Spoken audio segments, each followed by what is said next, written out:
السميع العليم من الشيطان الرجيم ويسر لي امري واحلل عقدة من لساني يفقهوا قولي رب زدني علما رب زدني علما رب زد فزد آمين ثم آمين. اللهم صل على سيدنا ومولانا محمد بعدد كل ذرة مئة ألف ألف مرة عليه. السلام علیکم ورحمۃ اللہ وبرکاتہ. آج ہم صفت الصلاۃ کی حدیث نمبر 4 پڑھیں گے. وعن ابن عمر رضی اللہ تعالیٰ عنہ، حضرت عبداللہ ابن عمر رضی اللہ تعالیٰ عنہ سے مروی ہے، ان رسول اللہ صلی اللہ علیہ وآلہ وسلم، کہ بے شک نبی پاک صلی اللہ علیہ وآلہ وسلم، کانا یرفع یدیہ، اپنے ہاتھوں کو اٹھاتے تھے، رفع کرتے تھے، اپنے ہاتھوں کو بلند کرتے تھے، حذو منکبیہ، حذو منکبیہ، اپنے کندھوں کے مقابل، آپ اپنے کندھوں کے مقابل اپنے ہاتھوں کو اٹھایا کرتے تھے. اذا افتتح الصلاۃ، جب آپ نماز کا آغاز فرماتے.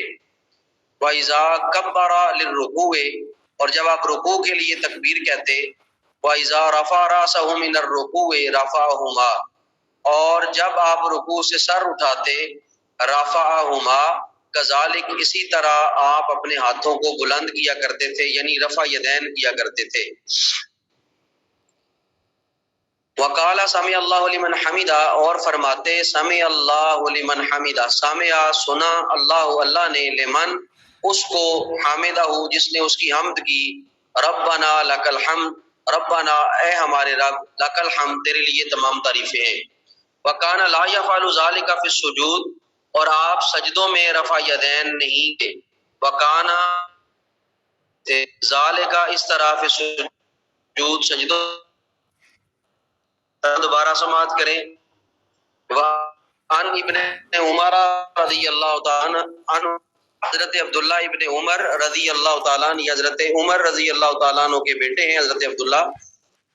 آپ روایت نقل کرتے ہیں، ان رسول اللہ صلی اللہ علیہ وآلہ وسلم، کہ بے شک نبی پاک صلی اللہ علیہ وآلہ وسلم، کان یرفع یدیہ، آپ اپنے ہاتھوں کو بلند کیا کرتے تھے.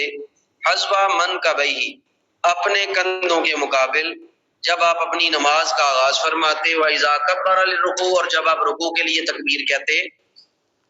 وَإِذَا رَفَعَ رَأْسَهُ مِنَ الرُّكُوعِ،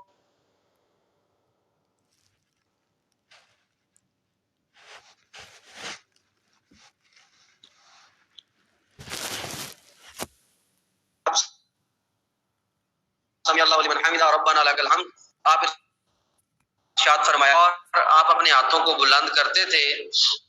وَكَانَ لَا يَفْعَلُ ذَلِكَ فِي السُّجُودِ، لیکن یہ کام آپ سجدوں میں نہیں کیا کرتے تھے.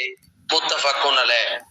اب یہاں پر اس حدیث پاک کو سماعت کریں کہ اس حدیث پاک کا جو ہے وہ مطلب کیا ہے. اس روایت کے مطابق نبی پاک اپنے ہاتھ کندھوں تک اٹھایا کرتے تھے، جس طرح عورتیں اٹھاتی ہیں. تو آج کل کے جو اہل حدیث ہیں وہ بھی اسی حدیث کو پر عمل کرتے ہوئے کندھوں تک ہاتھ اٹھاتے ہیں. اور موجود ہے کندھوں تک اٹھانا اور کانوں کی لو تک ہاتھ اٹھانا. جو کان کا نرم حصہ ہوتا ہے، کان کی لو جسے کہا جاتا ہے، وہاں تک آپ ہاتھ اٹھایا کرتے تھے. اور فقہ حنفی کی خاصیت یہ ہے کہ اگر آپ کانوں کی لو تک ہاتھ اٹھاتے ہیں تو دونوں حدیثوں پر عمل ہو جائے گا. کندھوں کی طرف ہاتھ اٹھانے والا اور کان کی لو کے برابر ہاتھ اٹھانے والا، دونوں پہ عمل ہو جائے گا. اللہ تعالیٰ دونوں حدیثوں پر عمل کرنے کا ثواب عطا فرمائے گا. اگر صرف اہل حدیثوں کی طرح جو ہے، یہ مردوں کی بات ہے، عورتوں کی نہیں ہو، عورتوں کا حکم الگ ہے. حکم یہ ہے کہ مرد جو ہے وہ اگر صرف کندھوں تک اٹھائیں تو ان کو ایک حدیث کا ثواب ملے گا، اور اگر وہ کان کی لا ثواب آ جائے گا. اس حدیث سے یہ معلوم ہوتا ہے کہ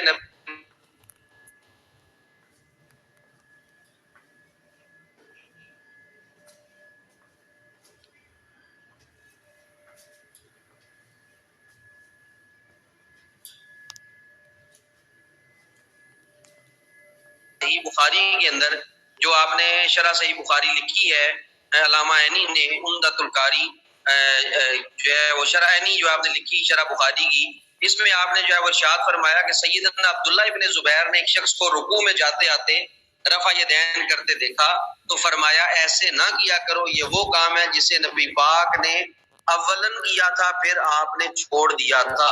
اور اس حدیث پر جو عمل کرنے والے ہیں یعنی جو رفع یدین نہیں کرتے حضرت سیدنا عبداللہ ابن مسعود ہیں, عمر بن خطاب ہیں, علی المرتضیٰ ہیں, برا بن عازم ہیں, حضرت علقمہ ہیں.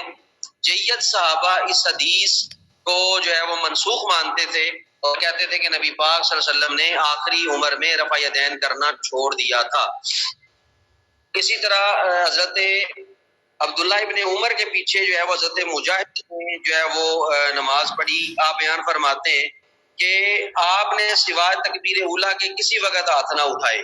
یہی حضرت عبداللہ ابن عمر کی روایت ہے. ایک روایت کے مطابق آپ نے کانوں تک ہاتھ اٹھائے یعنی آپ نے رفع یدین بار بار کیا, لیکن ایک روایت یہ ہے کہ آپ کے پیچھے نماز پڑھی گئی تو آپ نے رفع یدین نہ فرمایا. اس کا مطلب حضرت عبداللہ ابن عمر نے پہلے حدیث بیان کی ہے کہ رفع یدین کرنا چاہیے, پھر آپ نے خود اپنے عمل سے یہ ثابت کر دیا کہ بار بار ہاتھوں کو نماز میں اٹھانا یہ منسوخ ہو چکا ہے, تو لہٰذا یہ حدیث حضرت عبداللہ ابن عمر ہی کے عمل کی وجہ سے جو ہے وہ منسوخ ہو جاتی ہے, کیونکہ آپ پہلے رفع یدین کرتے تھے, بعد میں آپ نے رفع یدین کرنا چھوڑ دیا تھا. تو اب یہ جو حضرت عبداللہ ابن عمر والی روایت ہے, اس میں ایک جو روایت ہے اس میں یونس نامی ایک راوی موجود ہے جو کہ سخت ضعیف ہے. اس کی ایک اور سند ہے رفع یدین کی جس میں ابو قلابہ, قاف کینچی والا, ابو قلابہ یہ راوی ہے. یہ خارجی المذہب تھا جسے آج کل ہم اہل حدیث کہتے ہیں. یہ اس وقت کے خارجی ہیں جنہیں نبی پاک صلی اللہ علیہ وسلم نے بددعا دی تھی کہ نجد سے شیطان کا سینگ نکلے گا. یہ وہی نجدی ہیں جنہیں عبداللہ ابن عبد الوہاب نجدی سے جو ہے وہ نسبت حاصل ہے, تو یہ انہی کی طرف جو ہے وہ منسوب ہے. یہ خارجی المذہب تھا یعنی اس کا اہل سنت کے ساتھ کوئی تعلق نہیں تھا, نہ صحابہ کے ساتھ نہ اہل بیت کے ساتھ. اور تیسری سند میں عبید اللہ نامی ایک اور راوی ہے, یہ پکا رافضی تھا, یہ شیعہ تھا جو رفع یدین بار بار کروانے والی حدیثیں لے کے آتا تھا. تو چوتھی سند میں شعیب ابن اسحاق ہے جو مرجیہ مذہب سے تعلق رکھتا تھا. تو ان چار اسناد کو اگر سامنے رکھا جائے جو کہ حضرت عبداللہ ابن عمر سے مروی ہیں جن میں رفع یدین کیا جاتا تھا, تو اس سے یہ پتا چلا کہ پہلی سند میں یونس نامی آدمی ضعیف ہے, حدیث ریجیکٹ ہو گئی. ابو قلابہ نامی آدمی خارجی المذہب ہے, یہ بھی ختم ہو گیا. تیسری سند میں عبید اللہ نامی ایک رافضی موجود ہے, شیعہ موجود ہے, جس کی وجہ سے یہ بالکل قابل اعتبار نہ رہی. اور چوتھی سند میں شعیب ابن اسحاق ہے جو مرجیہ مذہب کے ساتھ جو ہے وہ تعلق رکھتا ہے. تو یہ جتنی بھی چیزیں رفع یدین کے حوالے سے ہیں یہ وہ حدیثیں ہیں جو منسوخ ہو چکی ہیں, ان میں حکم ہے. اسی وجہ سے فقہ حنفی رفع یدین والی حدیثوں پہ عمل نہیں کرتے. تو یہ بھی آپ نے ذہن میں رکھنا ہے. یہ آج کل جن کو زیادہ بخار چڑھتا ہے نا بخاری میں لکھا ہوا ہے جی رفع یدین ہے, بخاری میں لکھا ہوا ہے جی 100 حدیثیں موجود ہیں رفع یدین کی, رفع یدین کے خلاف ایک حدیث موجود ہے, بخاری میں 100 حدیثیں موجود ہیں. یہ ساری کی ساری وہ روایات وہ اسناد ہیں جن کے اوپر متکلمین نے, محدثین نے اور علم الکلام کے ماہرین نے اور اسماء الرجال کے ماہرین نے اس پر جو ہے وہ تفصیلاً بحث کی ہے. لہذا یہ حدیث بھی جو ہے وہ قابل قبول نہیں ہے. حدیث پاک آئی ہے لیکن ہم نے اس کو پڑھا ہے تحدیث نعمت کے لیے, یہ بھی نبی پاک کا ایک طریقہ موجود تھا. اس حدیث پاک کے حوالے سے کسی کا کوئی سوال ہے تو کریں, جلدی کریں جی, کوئی سوال ہے تو کریں ورنہ ہم آگے بڑھتے ہیں.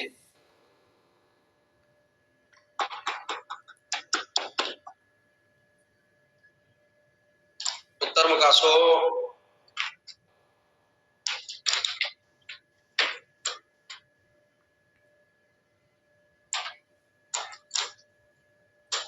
جی ٹھیک ہو گیا جی. اگلی حدیث کی طرف آتے ہیں. وعن نافع حضرت نافع سے رضی اللہ تعالیٰ عنہ سے مروی ہے, ان ابن عمر حضرت ابن عمر رضی اللہ تعالیٰ عنہ کانا تھے اذا جب داخل ہوتے فی الصلاۃ نماز میں, کبرا تکبیر کہتے, ورفع یدیہ اپنے ہاتھوں کو اٹھاتے, واذا رکع اور جب رکوع کرتے رفع یدیہ اپنے ہاتھوں کو اٹھاتے, واذا قال سمع اللہ لمن حمدہ جب آپ سمع اللہ لمن حمدہ کہتے تو رفع یدیہ اپنے ہاتھوں کو اٹھاتے, واذا قام من الرکعتین جب آپ دوسری رکعت سے کھڑے ہوتے رفع یدیہ تب بھی آپ اپنے ہاتھوں کو اٹھاتے تھے یعنی رفع یدین کرتے تھے. ورفع ذلک ابن عمر الی النبی صلی اللہ علیہ وآلہ وسلم اور اس حدیث پاک کو مرفوعا حضرت عبداللہ ابن عمر نے نبی پاک صلی اللہ علیہ وآلہ وسلم سے روایت کیا ہے.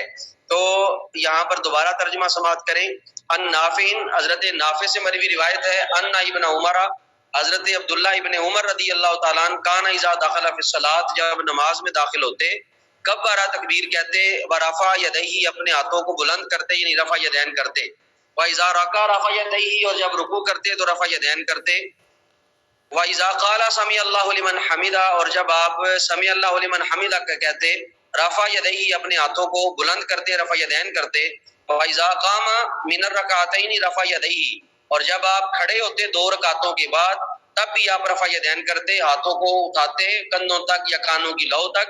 ورفع ذلك ابن عمر رضی اللہ تعالی عنہ الی النبی صلی اللہ علیہ وآلہ وسلم، آپ نے یہ حدیث نبی پاک صلی اللہ علیہ وآلہ وسلم تک جو ہے وہ رفع فرمائی ہے، یعنی آپ نے نبی پاک صلی اللہ علیہ وسلم تک مرفوع اس کو جو ہے وہ ذکر کیا. تو اس حدیث پاک کی شرح ذرا یہ بھی سماعت کریں. جیسے کہ ابھی ہم پہلے اس کا ذکر کر چکے ہیں کہ حضرت مجاہد رضی اللہ تعالیٰ عنہ فرماتے ہیں کہ حضرت عبداللہ ابن عمر نے رفع یدین نماز میں نہیں کیا تھا کیونکہ انہوں نے ان کے پیچھے نماز پڑھی تھی. اور یہاں حضرت نافع کی روایت میں آ گیا کہ کیا کرتے تھے. ان دونوں روایت کو جمع کر لو تو اس کا معنی یہ ہوگا کہ آپ پہلے کیا کرتے تھے، بعد میں آپ نہیں کیا کرتے تھے.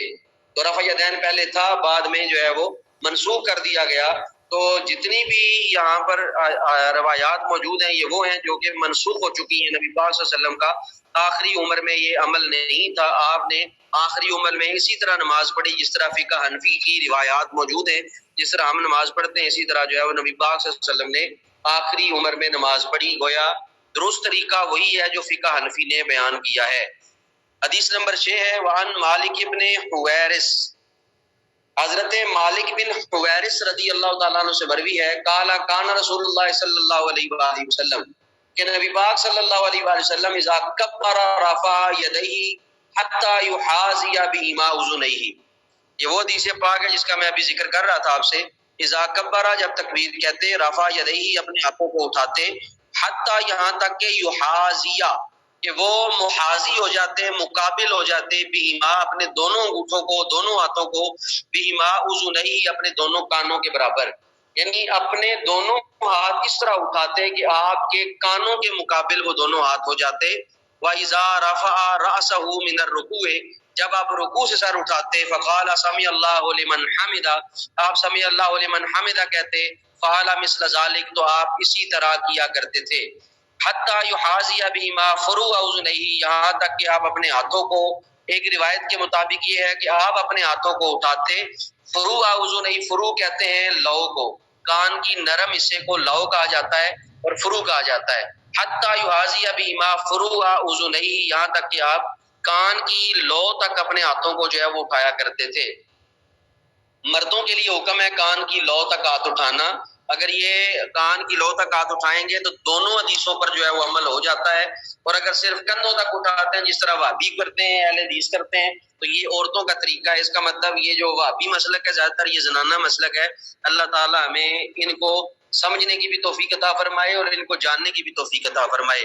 جن کو یہ امن و آشتی کا بھوت سوار ہوتا ہے نا، نہیں نہیں یہ بھی مسلمان ہے، کلمہ پڑھا ہوا ہے، نہیں نہیں نہیں ان کے ساتھ بھی نرم رویہ رکھنا چاہیے. تو اس کے ساتھ نرم رویہ رکھنے کے لیے آپ کبھی انجینئر مرزا محمد علی کو پڑھ لیں تو آپ کو سمجھ لگ جائے گی کہ کن کے ساتھ نرم رویہ رکھنا ہے اور کن کے ساتھ نرم رویہ نہیں رکھنا. یہ نرم رویے کے قطن قابل نہیں ہے اور نہ ان کے ساتھ جو ہے وہ نرم رویے رکھے جاتے ہیں. یہ وہی اہل حدیث ہیں جنہوں نے جنت البقیع کو مسمار کیا. یہ وہی اہل حدیث ہیں جنہوں نے صحابہ کرام رضوان اللہ تعالیٰ علیہ مجمعین کی قبروں پہ بلڈوزر چلائے. یہ وہی اہل حدیث ہیں جنہوں نے ازواج مطہرات کے مزارات کی بے حرمتی کی. یہ وہی اہل حدیث ہیں جنہوں نے سیدہ طیبہ طاہرہ حضرت سیدہ فاطمہ زہرا رضی اللہ تعالیٰ عنہا کے مزار پر انوار کو مسمار کیا، بلڈوز کیا، قبر کو توڑا. یہ وہی اہل حدیث ہیں. ہم ان کے ساتھ کس طرح نرم رویہ اختیار کر سکتے ہیں؟ تو یہ وہ مسلک اور مذہب ہے جو کہ 1920 اور 21 کے درمیان جو ہے وہ لانچ کیا گیا اور جس کا اعتراف امریکہ نے خود کیا کہ ہم نے ان کو پیسے دیے تھے، اور اس کا اعتراف خود سعودیہ کی گورنمنٹ نے، جو ان کا بادشاہ ہے ابھی شاہ سلیمان، اس نے خود جو ہے وہ اس کا اعتراف کیا کہ ہم نے وہابی ازم کو پیسہ دے کر اپنے ملک میں اور پوری دنیا میں بہت پھیلایا ہے، لہٰذا یہ شدت پسند مسلک ہے، اس کو روکنا چاہیے. تو یہ ان کی اپنی جو ہے وہ زبانی چیزیں آپ کے سامنے ذکر کر رہا ہوں. تو یہ مسائل اس طرح کے انہوں نے بیان کرنا شروع کر دی ہیں اور ہماری عوام پاگل ہے. بالکل بخاری اور مسلم سامنے کر دیں تو ان کی وہ میں کہتا ہوں منہ سے جھاگ نکلنا شروع ہو جاتی ہے. بخاری مسلم میں آ گیا جی کیا ہوگا کیا ہوگا کیا ہوگا. تو کچھ نہیں ہوگا. حدیث پاک کو سمجھ کر اس کو جاننے کی کوشش کریں. میں نے آپ سے پہلے بھی ذکر کیا رفع یدین کی جتنی روایات ہیں وہ ساری کی ساری ضعیف ہیں یا منسوخ ہو چکی ہیں. تو ان کے اندر زیادہ تر شیعہ راوی موجود ہیں کیونکہ شیعہ رفع یدین کرتے ہیں. یہ اہل تشیع رفع یدین کرتے ہیں. رفع یدین ہوتا ہے بار بار ہاتھ اٹھانا. جو بچیاں بالخصوص جو ہیں کہنا تو نہیں چاہیے پاکستان کالج پڑھتی تھی وہاں کے جو تھے پرنسپل وہ اہل حدیث تھے وہ رفع یدین ہر نماز میں کرتے تھے. رکوع میں جانے سے پہلے کانوں تک ہاتھ اٹھانا, پھر رکوع سے اٹھتے ہوئے کانوں کو ہاتھ لگانا, پھر سجدے میں جاتے ہوئے کانوں کو ہاتھ لگانا. 2 رکعتیں پڑھنے کے بعد جب کھڑے ہوتے پھر وہ اللہ اکبر کانوں کی لو تک جو ہے وہ ہاتھ اٹھا کے لے کے جاتے. اس کو رفع یدین جو ہے وہ کہا جاتا ہے. یہ رفع یدین ہے. ٹھیک ہے جی. ہاں جی یہ وہی حساب کتاب ہے سارا. مزید نہیں کرتا کیونکہ ریکارڈنگ ہو رہی ہے, کام جو ہے وہ دور نکل جائے گا. اچھا آگے بڑھتے ہیں حدیث نمبر 7 کی طرف. وعنہ, یہ بھی حضرت نافع سے مروی روایت ہے. انہ رأى النبی صلی اللہ علیہ وآلہ وسلم, انہ بے شک انہوں نے رہا دیکھا, النبی یا نبی پاک صلی اللہ علیہ وآلہ وسلم کو یصلی نماز پڑھتے ہوئے, فاذا کان فی وتر من صلاته, جب آپ وتر میں ہوتے نماز کے, لم ینہد حتی یستوی قائدا, یہاں پر جو ذکر کیا گیا وتر کی نماز کو ذکر کیا جا رہا ہے, طاق رکعت کو ذکر کیا جا رہا ہے. وتر سے مراد یہاں پر طاق رکعت ہے. تیسری رکعت کہہ لیں, پہلی رکعت کہہ لیں, یہ طاق رکعتیں مراد لی جاتی ہیں. فاذا کان فی وتر من صلاته, جب پہلی رکعت میں ہوتے یا تیسری رکعت میں ہوتے, لم ینہد, تو آپ جو ہے وہ نہ بیٹھتے حتی یستوی قائدا, یہاں کھڑے نہ ہوتے یہاں تک کہ آپ بالکل سیدھے بیٹھ جایا کرتے تھے, جسے ہم عام طور پہ جو ہے وہ جلسہ استراحت کہتے ہیں, جس پہ آج کل بہت زیادہ شور ہے سوشل میڈیا پہ. یہ خاص کر انجینئر مرزا محمد علی کے ماننے والے, اور یہ خود لوٹا جو ہے وہ خود اس حدیث کو جو ہے وہ لے کے پھیلا رہا ہے کہ جلسہ استراحت کرنا چاہیے. جو جلسہ استراحت نہیں کرتا اس کو پتھر مارنے چاہیے. تو جلسہ استراحت کیا ہے؟ مثلا 2 رکعتیں پڑھ لی, 2 رکعتیں آپ نے پڑھی, اتحیات پڑھا. اتحیات پڑھنے کے بعد نبی پاک صلی اللہ علیہ وآلہ وسلم جب آپ بیمار تھے اور آپ پر بیماری کی کیفیت زیادہ تھی اور آپ اپنے قدموں پہ کھڑے اس وقت نہیں ہو سکتے تھے, تو آپ تھوڑی دیر کے لیے اتحیات فرمانے کے بعد آرام کرتے اور پھر تیسری رکعت کے لیے کھڑے ہوتے تھے. اسے جلسہ استراحت کہا جاتا ہے. تو یہ جلسہ استراحت مجبوری کی وجہ سے تھا, بیماری کی وجہ سے تھا. تو یہاں پر جو چیز ذکر کی گئی وہ مجبوراً ہے, جواز کے لیے ہے. تو آرام سے بیٹھنا اور بیٹھ کے پھر دوبارہ جو ہے وہ تیسری رکعت کے لیے کھڑا ہونا, اسے جلسہ استراحت کہا جاتا ہے. امام شافعی صرف اسے سنت مانتے ہیں, باقی کسی کے ہاں یہ سنت نہیں شمار ہوتا, کیونکہ آپ بڑھاپے کی وجہ سے, ضعف کی وجہ سے سجدے سے سیدھے نہ اٹھ سکتے تھے, اسی وجہ سے آپ تھوڑی دیر بیٹھ جاتے, آرام فرماتے اور پھر آپ تیسری رکعت کے لیے جو ہے وہ کھڑے ہوا کرتے تھے. اسے جلسہ استراحت کہا جاتا ہے. تو میں دوبارہ یہ روایت پڑھنے لگا ہوں. انہ رأى النبی صلی اللہ علیہ وسلم یصلی, نماز پڑھتے, فاذا کان فی وتر من صلاته, جب آپ اپنی نماز کے وتر میں ہوتے یعنی پہلی رکعت میں ہوتے یا تیسری رکعت میں ہوتے, لم ینہد, آپ کھڑے نہ ہوتے, حتی یستوی قائدا, یہاں کہ آپ بالکل سیدھے بیٹھ جاتے, جسے جلسہ استراحت کہا جاتا ہے. رواہ البخاری, سے امام بخاری نے نقل کیا. اب دیکھ لیں جو بندہ خود تحقیق کے میدان میں اترے, جسے الف بے نہ دین کی آتی ہو, بخاری پڑھنا شروع کر دے, مسلم پڑھنا شروع کر دے, تو دیکھ لیں کیا یہ حدیثیں پڑھ کے گمراہ نہیں ہو جائے گا؟ کیا حدیثیں پڑھ کے وہ اصل دین چھوڑ نہیں دے گا؟ کیا وہ حدیثیں پڑھ کے نبی پاک صلی اللہ علیہ وسلم کی سنتوں کا مذاق نہیں اڑائے گا؟ تو اسی لیے کہا جاتا ہے کہ علم دین حاصل کرنے کے لیے کسی ایسے بندے کا سہارا لیں جس سے دین کا علم آتا ہو. کسی جاہل سے, کسی ان پڑھ سے دین کا علم حاصل نہ کریں, وہ خود بھی گمراہ ہوگا اور آپ کو بھی گمراہ کرے گا.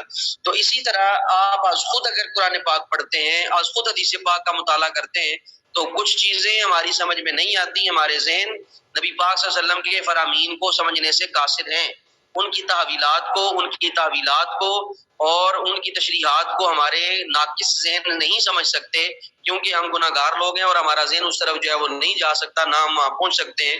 تو اس وجہ سے ہم غلطی کریں گے. جس طرح بہت سے لوگوں نے جلسہ استراحت والا معاملہ شروع کیا, پہلی رکعت کے بعد بیٹھ جاتے ہیں, اور کافی دیر بیٹھے رہتے ہیں، پھر دوسری رکعت کے لیے کھڑے ہوتے ہیں، اسی طرح تیسری رکعت جب دوسری رکعت پڑھ لیتے ہیں، دوسری رکعت پڑھنے کے بعد پھر بیٹھ جاتے ہیں۔ یہ ایک عجیب تماشا انہوں نے بنایا ہوا ہوتا ہے۔ اگر آپ کا کبھی اتفاق ہو اہل حدیثوں کی مسجد میں نماز پڑھنے کا تو بندہ خوف سے ہی جو ہے وہ وہاں پہ باہر نکل آتا ہے کہ پتہ نہیں اندر کیا کر رہے ہیں۔ تو یہ اس طرح کی جو روایات ہیں ظاہراً جو معمول ہیں ان پر کبھی بھی ہم جو ہے وہ عمل نہیں کرتے، ہمیں اس کے لیے اسلاف سے رجوع کرنا پڑتا ہے۔ امام بخاری بھی جو ہے انسان تھے، امام بخاری کو نبی نہیں تھے کہ غلطی نہ کریں۔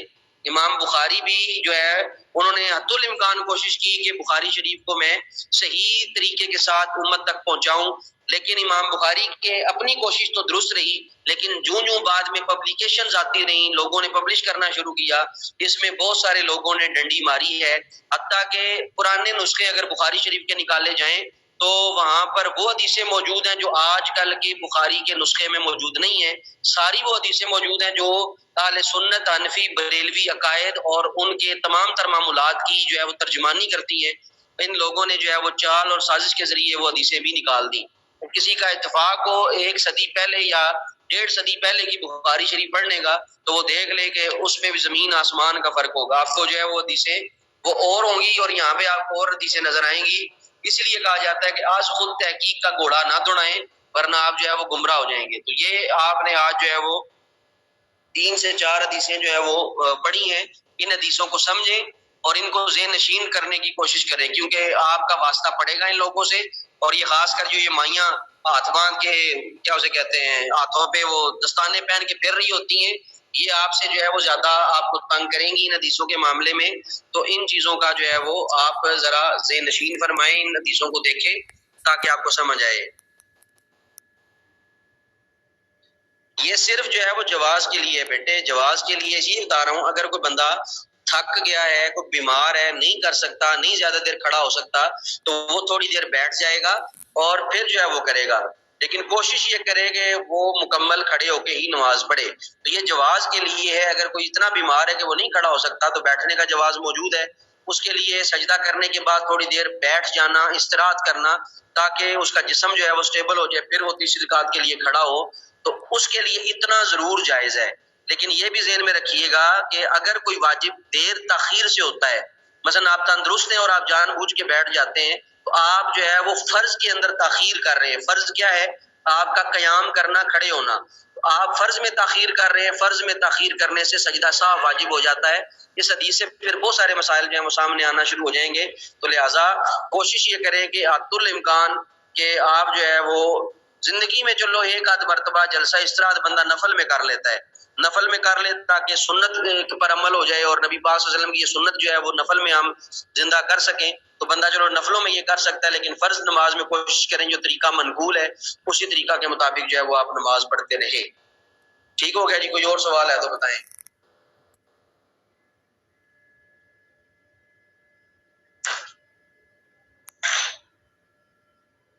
بیٹھ کے نماز جو ہے وہ پہلی بات ہوتی نہیں ہے۔ اگر آپ پڑھ رہے ہیں فرض، ٹھیک ہے جی، بیٹھ کے نماز نہیں ہوتی بغیر کسی مجبوری کے، یعنی اگر آدمی صرف 1 سیکنڈ کے لیے کھڑا ہو سکتا ہے تو وہ 1 سیکنڈ کے لیے بھی کھڑا ہو کے جو ہے وہ پڑھے۔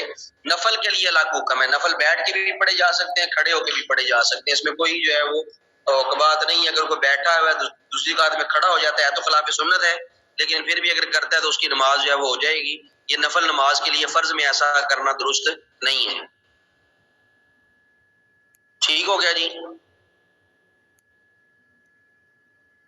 چلیں جی، سیشن کو میں اینڈ کرنے لگا ہوں، یہ کلاس یہیں پہ وائنڈ اپ کرتے ہیں، کیونکہ میں ابھی جو ہے وہ کسی کام سے سوابا آیا ہوں، تو میں نے اس کے باوجود جو ہے وہ آپ کی کلاس جو ہے وہ لی ہے، تو اس کے بعد جو ہے وہ مصروف ہو جاؤں گا، لہٰذا یہ کلاس ابھی یہیں پہ جو ہے وہ وائنڈ اپ کر دیتے ہیں۔ انشاءاللہ فقہ کی کلاس جو ہے وہ پھر کل ساتھ ہی کنڈکٹ کریں گے، تو اسی چیز کو سمجھیں، ٹھیک ہے جی؟ اللہ تعالیٰ آپ کا حامی و ناصر ہو۔ السلام علیکم ورحمۃ اللہ وبرکاتہ۔